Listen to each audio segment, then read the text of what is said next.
శ్రీమాత్రే నమః. మన దేశం మీదకి దండయాత్రకు వచ్చిన ప్రతి వాడు హిందువులను ఎలా నాశనం చేసేయాలి, హిందూ ధర్మాన్ని ఎలా చేతిలో పెట్టుకోవాలనే ప్రయత్నించాడు. అలా ప్రయత్నిస్తున్నప్పుడు వాళ్ళకి విషయం అర్థమైంది. బ్రాహ్మణులను టార్గెట్ చేసి వాళ్ళని లేకుండా చేసేస్తే హిందూ ధర్మాన్ని చేజిక్కించుకోవచ్చు అని. అలా బ్రాహ్మణుల మీదే దాడి చేశారు. సోమనాథ స్వామి వారి ఆలయం మీద దండయాత్రకు వచ్చినప్పుడు ఎంతో మంది బ్రాహ్మణులని ఊచకోత కోసేశారు. ఔరంగజేబు కూడా పొద్దున్నే పలహారం చేసి తను ఎంత బరువు పెరిగాడో తెలుసుకోవటం కోసం బ్రాహ్మణుల్ని ఊచకోత కోసేసి ఆ జంజాలన్నీ ఒక త్రాసులో పెట్టి తను ఒక త్రాసులో కూర్చుని బరువు తూచుకునేవాడు ప్రతిరోజు అన్నమాట. అంటే ఎంతమంది బ్రాహ్మణులని నాశనం చేసేసాడో ఒకసారి చూడండి. అది రాను రాను ఏమైంది అంటే, ఈ బ్రిటిష్ వాళ్ళు వచ్చిన తర్వాత ఆ ద్వేషం మరింత పెంచేశారు. ఈ బ్రిటిష్ వాళ్ళు వచ్చిన తర్వాత బ్రాహ్మణులని పూర్తిగా అణగదొక్కేయాలి, వాళ్ళని నేరస్తులుగా చూపించే ప్రయత్నాలు వాళ్ళు ఎన్నో చేశారు. ప్రపంచ వ్యాప్తంగా బ్రాహ్మణ వ్యవస్థనే నాశనం చేసేయాలని అనుకున్నారు. హార్వర్డ్ యూనివర్సిటీలో చదివే ఒక అతను సూరజ్ యంగై, అతను బ్రాహ్మణుల మీద చిమ్మిన ద్వేషం మామూలుదేం కాదు, విషం చిమ్మేశాడనమాట. దళితుల్ని అణిచేసింది బ్రాహ్మణులే, దళితుల మీద దాడి చేసింది బ్రాహ్మణులే అని ఇష్టం వచ్చినట్లు రాసి పడేశాడు. అతనే కాదు, సోకాళ్ళు మేధావులందరూ దాడి చేసింది బ్రాహ్మణుల మీదే. మిగతా వాళ్ళు ఎవరైనా సరే దళితుల మీద దాడి చేసినా దానికి కారణం బ్రాహ్మణులనే చేశాడు. మళ్ళీ ఇలా ఉన్నవి లేనివి కల్పించి రాసేసి బ్రాహ్మణులు అంటే దళితుల్ని చులకనగా చూశారు అని, శూద్రులని అవమానించారు అని చెప్పి ఎంతో మంది సోకాళ్ళు మేధావులు పుస్తకాల్లో రాసి రాసి రాసి అందరికీ అదే అబద్ధాన్ని నిజం చేసి చూపించాలనే ప్రయత్నంలో సఫలీకృతులు వాళ్ళు అయ్యారు. అలాగే ఈ విరాట్ పురుషుడు వర్ణించేటప్పుడు కూడా శూద్రులేమో పాదాల మీద చూపించారు, బ్రాహ్మణుడేమో తల దగ్గర చూపించారు, అక్కడ కూడా వివక్ష చూపించారు అన్నారు. పురుష సూక్త వర్ణన చేసేటప్పుడు ఆ చూపించే విరాట్ పురుషుడిని ఎలా చూపిస్తారో తెలుసా? పడుకుని ఉన్న విరాట్ పురుషుడిని చూపిస్తారు. అప్పుడు తల భాగమేమో బ్రాహ్మణులైతే పాదాల భాగంలో ఉన్న వాళ్ళు శూద్రుల కింద, అలాగే మధ్యలోనేమో క్షత్రియులు వైశ్యులు. పడుకుని ఉన్న రూపానికి అవన్నీ చూపించినప్పుడు పాదాల కింద ఉన్నాయని ఎలా చూపిస్తారు? అందరికీ ఆధారభూతమై ఉన్నవాడు శూద్రుడు అని అర్థం అక్కడ. విజయనగర సామ్రాజ్యాధినేత శ్రీకృష్ణదేవరాయలు ఎవరు? శివాజీ మహారాజ్ ఎవరు? ఈ రాజులందరి దగ్గర పనిచేసిన వాళ్ళు ఎవరు? బ్రాహ్మణులు క్షత్రియులే కదా. అలాంటప్పుడు శూద్రవర్ణాన్ని ఎలా తక్కువ చేసి చూపించారని అందరూ అంటారు. అదే నిజమని ఎలా చెప్తారు? అలాగే శూద్రుల చెవుల్లో సీసం పోసేశారని, నోట్లో బిరడాలు కొట్టేశారని చెప్పి లేనిపోని మాటలు చూపిస్తూ ఎంత వక్రభాష్యం చేయాలో అంత వక్రభాష్యము చేసేసి పూర్తిగా బ్రాహ్మణత్వాన్ని నశింప చేసేయాలి అని ఇప్పుడు టార్గెట్ పెట్టుకున్నారు. ఇది బ్రాహ్మణుల మీద జరుగుతున్న దాడి కాదు, హిందువుల మీద జరుగుతున్న దాడి. అది అర్థం కావటం లేదు. ఒక వీడియో చూడండి.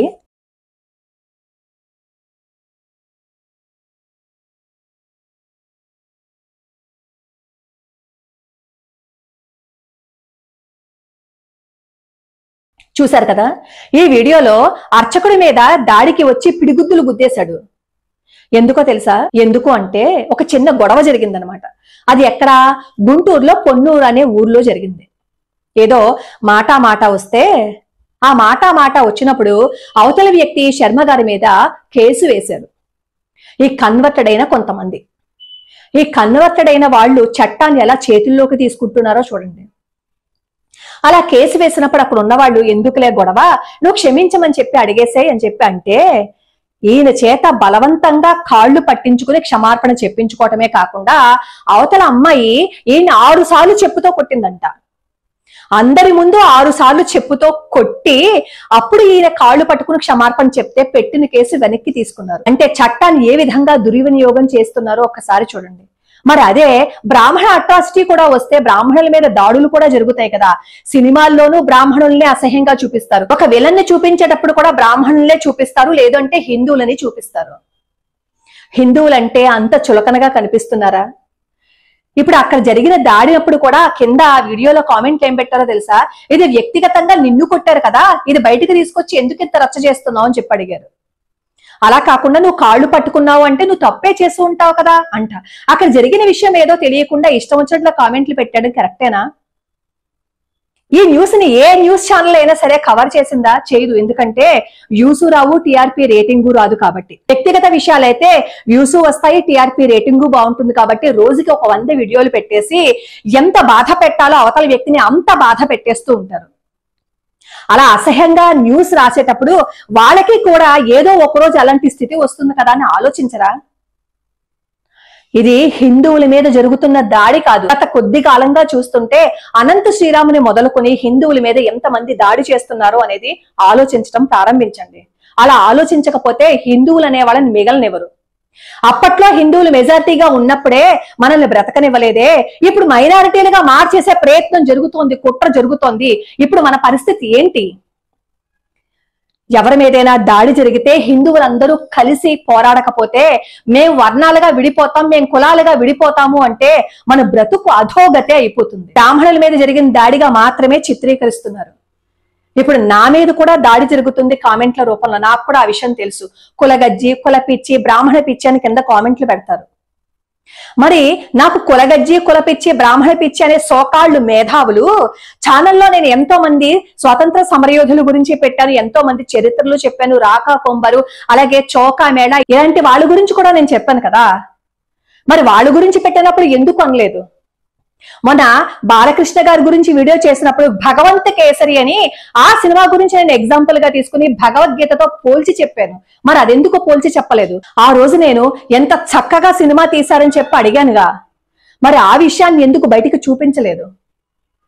అంటే నేను ఏదైనా ప్రశ్నించాను అంటే ఒకదాన్ని వక్రీకరించి చూపించడం బాగా అలవాటైపోయింది. ఎంత వక్రీకరణ చేసినా భగవంతుడికి తెలుసు కదా ఏం జరుగుతోంది అనేది. మనం ఎన్ని మాట్లాడినా భగవంతుడు అనేవాడు సర్వసాక్షి. ఇప్పుడు ఆ వీడియోని అందరూ చూసి అది బ్రాహ్మణుల మీద జరుగుతున్న దాడి కాదు, హిందువుల మీద జరుగుతున్న దాడి అని దయచేసి అర్థం చేసుకోండి. మనందరం కలిసి ఉందాం, లేకపోతే మనకి బ్రతుకు అనేది ఉండదు. లోకా సమస్త సుఖినో భవంతు, సర్వే జనా సుఖినో భవంతు.